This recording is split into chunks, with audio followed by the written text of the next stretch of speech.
Howdy Hexers, Infamous Neo here. Welcome to Limit Break. This series talks about how to improve your game in Limited with a focus on what will be true for Sealed. This time we're going to take a look at a deck piloted by Yasi in this week's Clash. There were a few decks that went 8 wins 1 loss this week, but this one is the most interesting and technically on a game-to-game basis performed the best. Here's the list. It's a Blood Diamond deck, but it's splashing Sapphire for a few powerful cards. The champion is Ada the Apparitionist, and if we treat conscript actions as troops, we have 11 troops, 10 actions, 1 artifact, 1 constant, 7 blood shards, 7 diamond shards, and 3 sapphire shards. We're actually going to start by looking at the tri-shard makeup of this deck. The first thing that we can see is that there is no fixing beyond the shards themselves. So, how did this deck play consistently enough to make 8-1 with the best game record? It's a combination of a couple of things. The first being that this deck has both Zentoth's Hunger and Blood's Favor. I imagine that these had a lot to do with the deck's consistency. Blood's Favor allows you to take a hit to draw 2, and Hunger allows you to sacrifice a troop to draw 2 and gain some health. The Great Bane Vial also helps a little here. These draw effects allow the deck to remain consistent with few sapphire shards in there. The second thing that really allows this deck to work is that most of the early game consists of single threshold plays. We can remove our opponent's troops with Butcher, or put down a decent 2-drop. This deck likely did have some trouble hitting Sapphire sometimes, but it was able to play great cards anyway until it got there. Plus, once it does hit a Sapphire, the kinds of cards that are available are great recovery cards. Being lucky doesn't hurt either. This strategy is still riskier than most. There's a chance you don't hit your diamond or blood because of the sapphire in there, and there's a chance that you never hit your sapphire threshold with sapphire cards in your hand. So not being unlucky is certainly important too. With that said, it's certainly not all luck, so let's take a closer look. Tomb Swap lets you take a troop from your crypt and add it to your hand. It also creates a Dreadling. This is okay with any troop, but it really shines when you want to rebuy deploy effects or cards that you've invested in. In this case, the Adjudicator and Staunch Etherealist in the deck have some nice synergy.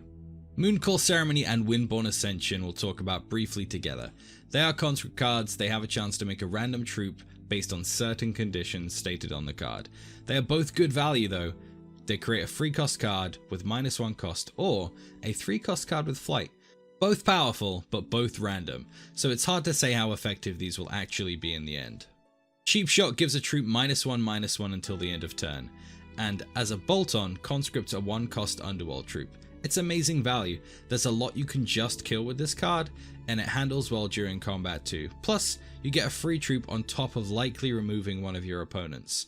You spend a card, but get a card back. Often, this can be a 1 for 0.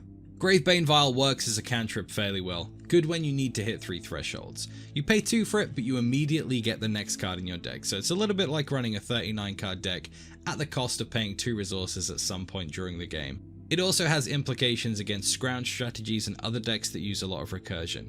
You can sacrifice this card to remove all cards in the opposing crypt. This can be a game winner against any deck with a lot of scrounge, or a deck that needs troops in the crypt to win.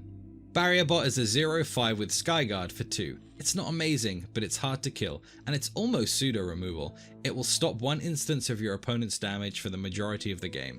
Double Butcher is really nice. It's cheap conditional removal, but the condition is that the troop must be exhausted, and this one isn't too hard to meet. It does mean you have to take an attack first most of the time, but it's strong removal, and having 2 makes this deck really strong.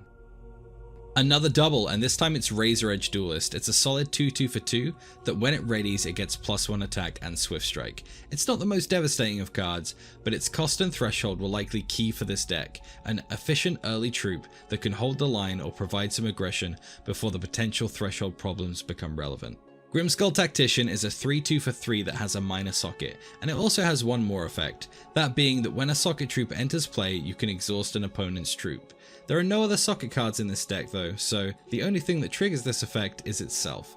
Still, with the minor Diamond of Wind, this is a 3/2 with flight on attack that exhausts a card when it comes into play. Not bad. Insidious Exchange is a rare constant that gains a counter every time a troop dies. Then, if it's at 3 or more counters at the start of your turn, you remove 3 of those counters and conscript a 3-cost Underworld troop. Honestly, this card probably didn't swing too many games, but it's a decent card to include.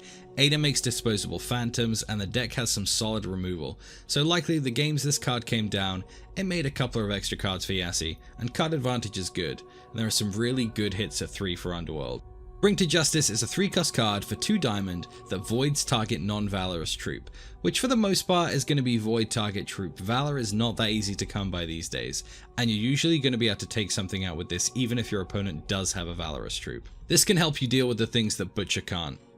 Sweep Away is a fantastic card. It sends target troop to its owner's hand and creates a 2/1 that goes right to the board. The only catch is, it comes into play exhausted. You can remove one of your opponent's troops for the turn and put in one of your own, all for the low cost of 3. It's likely that in more than a few games, this card wasn't played until later due to the threshold being Sapphire, but it's an incredible turn 3 play when it goes off. It's also great for hitting away your opponent's troop when they target them with effects. When used like this, you're creating a situation where you gain a card and your opponent both loses one and gets the troop sent back to their hand. Very powerful stuff. We talked about Blood's Favor earlier for its draw effect, but there is one more thing to mention. This card can remove all troops from your opponent's crypt, much like Gravebane Vial, and also like Gravebane Vial, this can really mess with scrounge decks. The difference here is you gain a health for each card removed, and this can absolutely demolish the strategy of most Theros decks. They want to hit big and end the game with a lot of pressure early, and Blood's Favor can undo the work of an entire 4 or 5 turns of a Theros deck, and often leave Theros out of steam and on the back foot against an opponent they've spent a ton of resources to basically not touch. Angel of Atonement is a 3/3 flyer for 4 that when it comes into play it can revert any number of troops. This means you can pick and choose what troops you want to revert. It's a very powerful effect. You can revert all of those positive effects from your opponent's troops and remove all negative effects from your own. Against the right deck, this can be backbreaking. Any deck that focuses on permanent buffs or locking your troops down with Broodnet or Shackling Strands can be absolutely destroyed by just this one card. Plus, without even taking that into consideration, this guy has a nice sized body and he's in the sky. This can help you win or defend against other flying threats. Explosion gives a permanent -3/-3 to a troop for 4 and 2 blood threshold. If you hit the additional scrounge 1 cost though, you can make 3 dreadlings to go with it. This is solid removal that can deal with most things, and the stuff it doesn't kill can be reduced to a point where it's not a threat anymore. Plus, the Dreadling generation can really mess with your opponent's combat math. Suddenly, they are down a blocker and are having to deal with 3 additional attackers. This card can really shake things up. Now, here is likely the main reason for the Sapphire Splash, Silver Talent Adjudicator. It's a 4-cost 3/2 flyer in Diamond and Sapphire that when you play it, if certain conditions are met, it can do a few things. The first is that if you're at lower health than your opponent, you gain 5 health, and the second is if you have fewer cards in hand than your opponent, you draw 2 cards. When this is the card you're splashing for, you can actually afford to take a hit or 2 in order to wait for your fixing. This card can refill your hand and your health. Plus it has evasion. It makes a great target for Tomb Swap and perhaps even Sweep Away. 2 Staunch Etherealists are all that reside in the deck's 5 spot. These guys are really beefy 3/5s that will create a phantom if you have Ardent Allegiance. We mentioned before the synergy with Tomb Swap here, but really this guy is just solid for any Ada deck, giving you a huge body on the ground and a small one in the sky. And provided you have the means to get through, this additional flight damage can really change a game. Not much can get past a 3/5 on the ground, and the Phantom is the perfect complement to the 2 you're going to get from your Ada charge power. This card was probably one of the main reasons the deck did so well against the current limited metagame that involves a lot of going wide and board presence. That leads us on to the final card of the deck, Corpulent. The rest of the deck so far has been nothing short of great when it comes to card quality, but this thing just makes the whole deck absolutely insane. Corpulent says simply, troops you control have lethal. This means every single troop you control will instantly kill a troop if it deals even a single point of damage to it. Also, once per game, as a one-shot, it can give a troop you control +1/+1 and lethal when it's activated in your hand. So it's pretty much a removal in your hand too. Now this guy does cost 6, so there are probably a lot of games where he didn't even make the board. But there is so much troop generation in this deck in the form of Etherealist, Explosion, Sweep Away, Ada, that you can create an army of disposable troops that either get through to your opponent's health or take something with them when they die. This card was beyond a doubt the key to success in many games.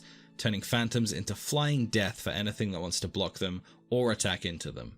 Splashing for a third shard isn't the best in most cases, but if you have a way to make it more consistent with fixing or card draw, it can often work. Just make sure the card you're splashing for is worth splashing for, and often it can lead to great things. That's all for this week, guys. Let me know your thoughts on this archetype. You can subscribe to my YouTube channel or see the last video by using the links on the screen now. Also, if you feel like hanging out, I'll be streaming nearly every day on Twitch, so check out the link below the video. Good luck, guys, thanks for watching, and I'll see you next time.